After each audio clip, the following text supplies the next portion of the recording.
잘 보는 사람이 있다는 소리고. 그럼 누구겠니? 여자 만나러 가시는 거지. 이야, 진짜 개고다. 어떻게 이렇게 눈치가 빨라? 야야야, 안돼. 콜럼보 같아, 콜럼보. 형사 콜럼보? 영호진 씨, 말이죠. 영호진 씨 대답해 보세요. 컴퓨터 조립은 정유성 TV입니다. 좋아. 안녕하십니까. 컴퓨터 조립은 역시 정유성 TV죠. 오늘도 MSI 제품 하나를 소개를 시켜드리려고 영상을 준비를 했습니다. 바로 MSI에서 나오는 Z790으로 준비를 했고요. 토마호크 DDR5를 지원하는 맥스 와이파이 모델로 준비를 했습니다. 인텔 CPU를 지원하는 보드 중에서 가장 높은 등급인 Z790으로 되어 있고, 그 중에서도 메인 간판 역할을 하고 있는 이 토마호크 제품을 리뷰를 진행을 할 건데요. 현재 지금 금액은 40만원 중반대로 책정이 되어 있습니다. Z790이 40만원 이하 제품들도 있는데, 그런 제품들은 DDR4를 지원하는 제품들이기 때문에 현재 시점에서는 이 제품과는 안 맞다고 볼 수가 있겠죠. 아무튼 DDR5를 지원하는 Z790 중에서는 좀 애기가 장난감 때문에 DDR5를 지원하는 Z790 중에서는 이 정도 45만원 정도 금액으로 책정이 되어 있다, 이렇게 보시면 될 것 같고요. 자, 게이밍 MSI를 상징하고 있는 MAG Z790 토마호크 맥스 와이파이로 되어 있는데요. 이 위쪽에 보시면 넥스트 제너레이션 CPU 레디가 되어 있는데, 보통 이제 넥스트 젠 CPU 레디라고 적혀 있으면은 추가 바이오스 업데이트 없이 바로 사용이 가능하다는 장점이 되겠고요. 인텔 12세대, 13세대, 14세대까지도 모두 지원을 하는 보드로 보시면 될 것 같습니다. 그리고 이쪽에 보시면 라이트닝 제너레이션이죠. PCI 5.0까지 지원을 하기 때문에 굉장히 빠른 SSD 속도를 경험을 하실 수가 있겠고요. 와이파이는 7까지, 블루투스 버전은 5.4 버전까지 지원을 하기 때문에 안정성과 수신감도도 굉장히 좋다고 볼 수가 있겠죠. 그리고 박스는 뭐 당연히 이렇게 열어서 보시면 아시겠지만, 이 옆쪽에는 이제 부가적으로 쓸 수 있는 브라켓이나 뭐 이런 것들이 있겠죠? 아니면 와이파이 안테나, 그렇죠? 와이파이 안테나가 이런 식으로 되어 있는데, 기존 제가 전에 보여드렸었던 B보드 같은 경우에는 IO 쉴드 부분에 직접적으로 연결하는 방식이었는데, 제가 그때 말씀드렸었죠. 이런 고가의 보드들에서는 따로 이렇게 연장 케이블이 있어서 추가 USB를 장착할 때 간섭 없이 사용이 가능하게끔 이렇게 케이블이 마련이 되어 있습니다. 그리고 스탠드형으로 되어 있기 때문에 바닥에 눕혀서 이렇게 사용도 가능한 장점이 될 수가 있겠죠. 원래대로 넣어놓고요. 야, 이거 엄청 크다. 오랜만이구만. 이 큰 녀석. 자, 이 박스 밑에 부분에는 추가 SATA를 구성할 수 있는 SATA 케이블과 뭐 M.2 이지 클립이 들어가 있고요. 그 다음에 이거는 뭐죠? 이거는 전면 패널을 좀 편하게 쓸 수 있는 젠더인 것 같네요. 그 다음에 뭐 나머지는 없고요. 기본적으로 제공되는 여기 MSI USB가 있습니다. 여기다가 이제 뭐 바이오스 업데이트 같은 것들 최신으로 넣어가지고 컴퓨터를 키지 않고서도, 또는 오버클럭 하다가 오류가 났을 때 다시 복구를 할 수 있는 USB로 보시면 될 것 같습니다. 그 다음에 이제 용도리 스티커들, MSI 로고까지 자 들어가 있고요. 자, 대망의 메인보드를 한번 실물을 여러분들에게 보여드려야겠죠. 자, 뒤쪽에 이렇게 비닐에서 벗겨서 자연스럽게 놔주시면, 어마어마하다. 어마어마해.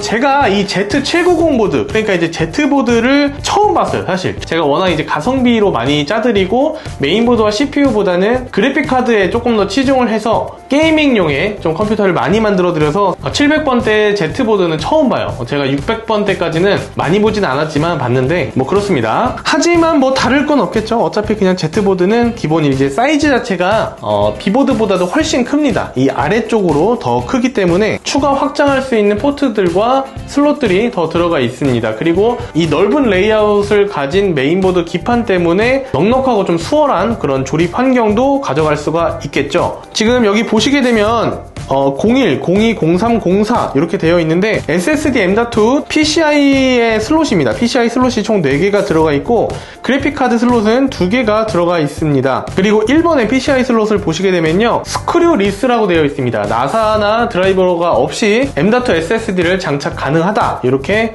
장점으로 되어 있는데, 제가 한번 이렇게 꺼내 보겠습니다. 나사나 드라이버로 뭘 푼 게 아닙니다. 이 위쪽엔 열렸는데, 이렇게 이제 클립으로 걸쇠 방식으로 이렇게 되어 있고, 이쪽 부분은 렌치로 이렇게 되어 있네요. 이런 식으로 여기 보시면은 렌치라고 적혀 있죠. 여기 부분을 이렇게 누르면 살짝살짝 들어갑니다. 이 부분으로 나사 없이 고정을 시킬 수 있다는 거겠죠. 그리고 이 뒤쪽에 보시면 굉장히 두꺼운 방열 패드가 들어가 있고요. 이 아래쪽도 보시면 방열 패드가 들어가 있음으로써 M.2 SSD를 샌드위치, 즉 위아래로 덮을 수 있으니까 효과적인 발열 해소에 조금 더 도움을 주겠죠. 하지만 나사로 고정을 하는 방식이 아니기 때문에 세게 흡착이 되지 않으니까 뭐 여기에 대해서 사실 크게 발열 차이는 모르겠지만 아무튼 조립 용이성에 있어서는 장점이라고 볼 수 있겠습니다. 그리고 이제 계속 드라이버가 필요 없기 때문에 SSD를 쉽게 고정할 수 있는 이지 클립까지 들어가 있습니다. 여기 보시면요. 아무튼 요거는 굉장히 흥미롭네요. 요거는 확실히 Z보드, 고급 보드까지는 넘어와야 이런 기술들을, 최신 기술들을 볼 수가 있네요. 자, 좋습니다. 딸깍 잘 들어갔고요. 그 밖에 추가적인 PCI는 당연히 이제 드라이버를 사용을 해야 합니다. 자, 그 다음에 전원부 같은 경우에는 16+1+1로 총 18페이지로 구성이 되어 있고요. 전력 공급 또한 8핀 2개로 총 16핀으로 구성을 해서 안정적인 파워 공급을 해줄 수가 있겠습니다. 그리고 전에 비보드에서도 마찬가지겠지만 방열판에 굉장히 많은 공을 들인 모습을 볼 수가 있는데요. 이 세로로 보시면 이 스틸 방열판이 굉장히 높고 촘촘하게 되어 있기 때문에 빠른 열 배출을 할 수가 있고, 이 위에서도 보셨을 때 이런 부분에 사선으로 디자인 측면과 발열 해소를 염두를 한 디자인으로 볼 수가 있겠습니다. 그리고 이 메인보드가 보통 40만원 중반대에 형성이 되어 있기 때문에 굉장히 고급 보드라고 볼 수가 있겠는데요. 보통 다른 브랜드 같은 경우에는 이 오른쪽 아이어 실드와 붙어있는 이 방열판 안에 자그마한 40에서 50mm짜리의 이제 팬이 좀 들어가 있는 경우들이 있는데, 요거는 아쉽게도 팬은 요 속에 들어가 있진 않다는 점, 요거 그냥 조금 아쉬운 느낌이고요.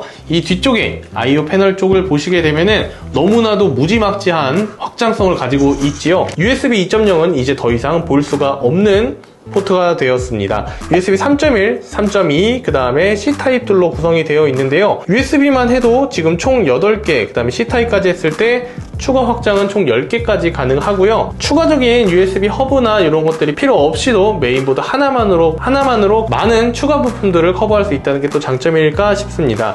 그리고 사운드는 리얼텍 8채널을 지원하는 사운드 카드가 내장이 되어 있고요. 아까 여기 말씀드린 와이파이 7 안테나를 꽂을 수 있는 포트가 또 있고요. 2.5GHz 랜 속도를 지원할 수 있는 포트가 하나 있고, 이 위쪽에 보시면은 오버클럭커를 위한 시모스 클리어 버튼, 그 다음에 바이오스 업데이트를 위한 버튼까지 들어가 있습니다. 방송을 하시거나 기타 서브 모니터가 필요하신 분들 사용할 수 있게끔 내장 그래픽도 HDMI 포트와 DP 포트 섭섭하지 않게 제공해주는 모습 볼 수가 있겠고요. 그리고 이 위쪽에는 당연하게 CPU 팬 자리와 수냉 쿨러를 위한 펌프 팬 자리, 그 다음에 시스템 팬을 추가적으로 6개까지 들어갈 수 있는 포트가 들어가 있는데, 요즘에는 케이스나 기타 사설 브랜드에서 살 수 있는 이 PWM 허브 같은 것들이 있는데, 마찬가지로 허브 필요 없이 메인보드 하나만으로 커버할 수 있는 정도의 수준입니다. 그리고 MSI에서 자랑하는 미스팅 라이트, 바로 RGB 컨트롤 시스템인데요. 메인보드, 그 다음에 그래픽카드, CPU 쿨러, 램과 같은 서로 RGB를 연동하는 기능이 지원을 한다면 바로 사용이 가능한 이 5V RGB 헤더 포트가 위쪽에 2개, 아래쪽에 하나 해서 총 3개의 포트를 지원을 하고 있습니다. 그런데 제가 지금 보니까 12V RGB 포트, 여기 12V RGB 헤더 있네요. 12V RGB 헤더는 하나가 지금 보이고요. 5V RGB 헤더가 3개가 보입니다. 최초로 RGB 싱크라는 게 지원을 했을 때까지만 해도 2017년, 18년도쯤입니다. 그때는 12V RGB를 굉장히 많이 사용을 했는데, 기술이 조금 더 나아지고 이 펜 하나에서도 표현할 수 있는 색감이 굉장히 많아지다 보니까 12V RGB보다는 5V RGB 포트가 더 많아지는 추세이고요. 그럼으로써 메인보드에 직결되는 부품들이 아닌 케이스, 그 다음에 주변 환경까지도 인테리어 할 수 있는 여건들이 맞춰졌다고 볼 수가 있겠죠. 인스타나 각종 커뮤니티에서 보셨을 때 방 전체에 RGB를 구성하시는 분들 보면 전부 다 이런 5V RGB 헤더를 이용을 해서 방을 인테리어를 하는 겁니다. 자, 그리고 램뱅크는 당연히 4개로 구성이 되어야겠죠. DDR5를 지원을 하고 XMP 총 7800까지 지원을 하기 때문에 고급 보드니까 추가적인 설정 없이 XMP만 먹이게 되면 무난하게 전부 다 입력값이 들어간다는 장점이 있겠죠. 아까 그리고 말씀드렸다시피 전원부가 18페이지로 되어 있기 때문에 기존 B보드가 20만원, 30만원대인데 굳이 10만원 더 들어가면서 Z보드를 사용해야 하는 이유가 있을까 이렇게 물어보시는 분들은 바로 이 전원부를 보시면 될 것 같습니다. 메인보드의 값이 가장 비싸지는 원인 중에 하나가 바로 이 전원부인데요. 이런 전원부가 튼튼하고 좋은 모스펫들을 사용을 해야 오버클럭 또는 가혹한 환경에서의 작업을 하거나 높은 사양의 CPU, 램들을 사용을 했을 때 안정적이고 일정한 전압을 제공을 시켜줘야 안정적인 성능과 발열까지 잡을 수 있는 겁니다. 뭐 여러가지 컴퓨터 커뮤니티 보신 분들은 아시겠지만 사실 이제 발열 때문에 돈을 굉장히 많이 지불하시는 분들이 많습니다. 기본적으로 공랭 쿨러를 달았다가 순행 3열까지, 그 다음에 무튼 이 발열과 쿨링의 딜레마 사이에서 돈을 굉장히 많이 지불하는 사람들이 많은데 그것을 해결하기 위해서는 바로 이 좋은 보드가 필요한 것이죠. 기본 CPU와 램은 좋은데 보드는 뭐 그냥 남들이 많이 쓰는 가성비 보드에서 뭐 B보드 같은 거를 했을 경우에는 발열이 계속 컨트롤이 안 되기 때문에 이제 쿨링 시스템에 계속 눈이 돌아가게 되는 건데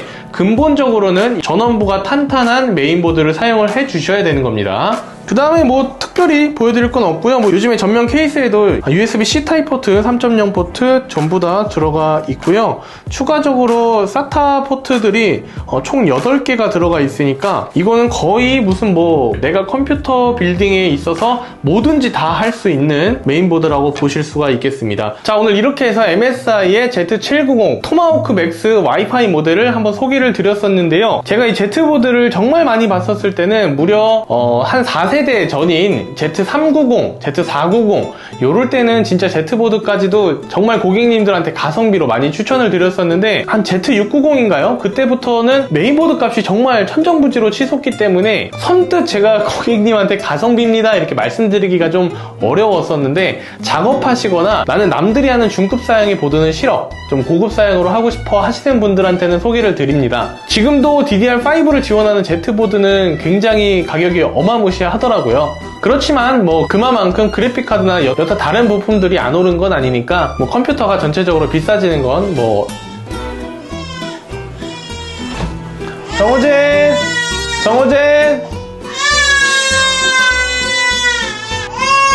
아이 시작해가 씨.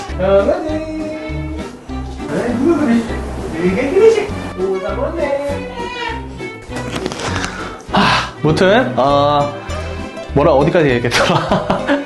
아무튼 자, 컴퓨터 값이 뭐 비싼 거는 뭐 어쩔 수가 없겠죠. 하지만 가성비로도 충분히 즐기실 수 있는 부품들이 많이 들어가 있고 인텔 컴퓨터를 고민하시는 분들 중에 i5 13600K, 14600K 이상을 생각하시는 분들한테는 Z790 보드는 강력하게 추천을 드리고 거기에다가 B보드 넣는 거는 저는 개인적으로 추천드리지는 않습니다. 그러니까 Z790 보드 꼭 사용해 주시고요. 그럼 이만 저는 물러가도록 하겠습니다. 그러면 출발!